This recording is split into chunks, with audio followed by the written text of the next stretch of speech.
Live from the SBI Media Studios in Star Valley, this is First Bank of Wyoming Sports Friday. Find your local branch location at gofirstbank.com. Welcome back into the SBI Media Broadcast Studios in Star Valley, Wyoming. I'm Duke Dance with Dal Erickson. Appreciate First Bank. Find them online at gofirstbank.com.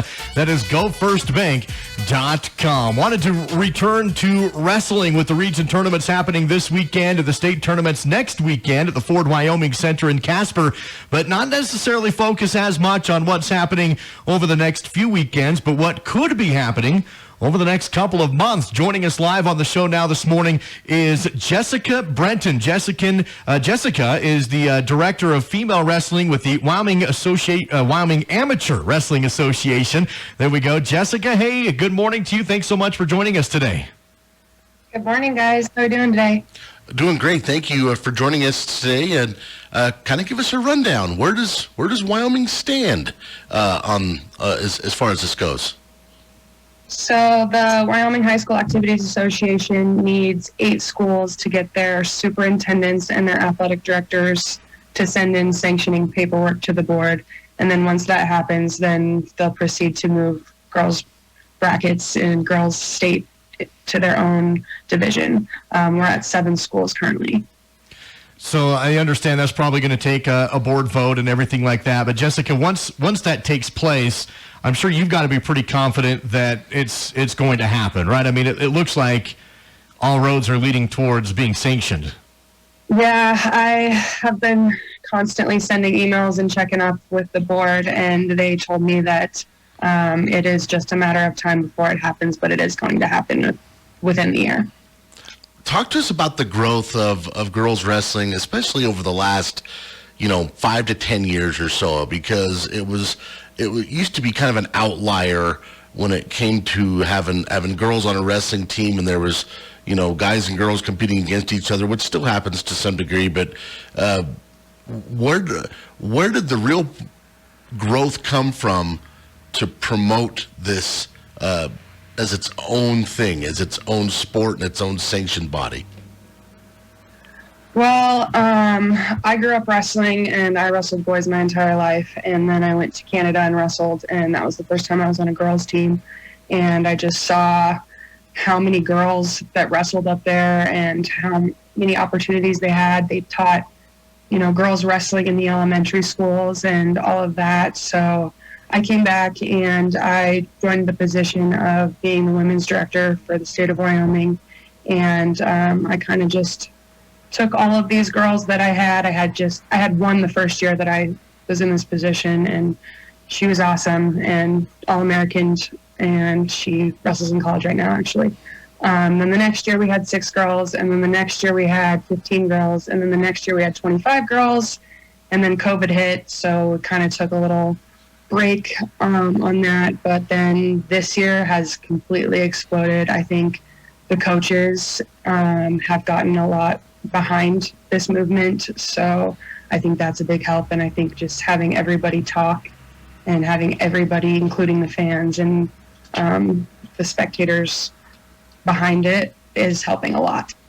Jessica, when you look at the current status of where things are on a weekend like this, now in a postseason, region and state tournaments, are there any girls only events this weekend? Is the Amateur Wrestling Association trying to give these girls a chance to have a girls only bracket this weekend, even if it's not official yet, or are things still as they have been heading into the postseason?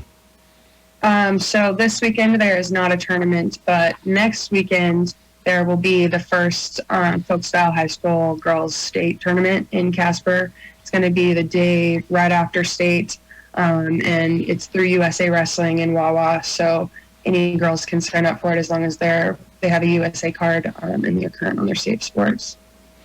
When you look at you talked about an explosive growth with, I don't know if COVID was part of it or if it's in spite of it or what, but I think certainly part of the growth has to be attributed to the last summer games and some really high-profile athletes doing well on the mat, some women just kind of becoming household names. But other than that, what do you attribute the growth and the increased interest to? I think just having girls brackets. I know that the Wyoming Amateur Wrestling Association has added girls brackets to all of the state tournaments for the youth tournaments, and then over the past couple of years, there has been girls brackets that are added to some of the high school tournaments, and those numbers are very big that have girls brackets. I think if you just give them one opportunity, they do want to wrestle. Jessica Brenton is joining us on First Bank of Wyoming Sports Friday. She's the director of female wrestling with the Wyoming Amateur Wrestling Association. Jessica, of course, we've been talking a lot about high school and how it's going to be sanctioned, but this is also the largest growing sport in America, even collegiately. And we've seen a number of universities, D1 schools, and even junior colleges begin a wrestling program. And we look at the current success at like the University of Wyoming. Western Wyoming Community College in Rock Springs has one of the top wrestling junior college programs in the nation. And do you anticipate that in the state of Wyoming that these next level programs will start adding women's wrestling? I mean, that's the next step. That's the next goal that we're trying to push forward to is, these girls want to wrestle. They want to wrestle in high school, and they want to wrestle in college, and they want to get a full ride scholarship to do so. So I think they also want to stay home in their own home state and represent Wyoming. So I would love it if, the University of Wyoming had girls wrestling. There is 3 D1 schools that have girls wrestling right now, and 118 colleges nationwide that have girls wrestling. So I would love us if we could be added to that. I know that there are 34 states that have sanctioned women's wrestling into the high schools. So if we are close to that number, I think that we're just going to keep pushing forward to the colleges and university. You had cited youth wrestling as part of the growth process. Do you think that's the number one thing that is needed for this to continue to grow the way that it is? Is down at the youth level, or what are some other things that you see as vital to the growth of the sport over the next 5 to 10 years? Honestly, I think just adding those brackets and keeping those girls brackets and keeping them separately from the boys is huge. There's always been a ton of little girls that wrestle, and then they quit wrestling once they get to junior high or high school because they have to wrestle a boy. So I think just keeping those girls brackets added is going to really just help this sport grow in Wyoming.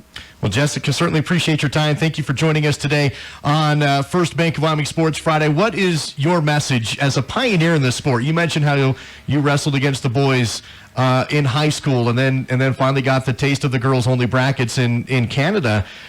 So having your experience in this sport and helping grow the sport as you had, what is your message to the young female wrestlers out there that are maybe hesitant to give this a shot? What would you like to say? My message to them is you do belong here. This is a sport for you. This is a sport for everybody. And just keep pushing forward and working hard, and all of this hard work will eventually work out in the end, and we'll have our own division. Jessica Brenton, female director of the Wyoming Amateur Wrestling Association, joining us today on First Bank of Wyoming Sports Friday. Jessica, thank you for your time today. Appreciate you joining us. Thanks so much. It's all part of First Bank of Wyoming Sports Friday. We'll break here and wrap things up after this on SVI Media.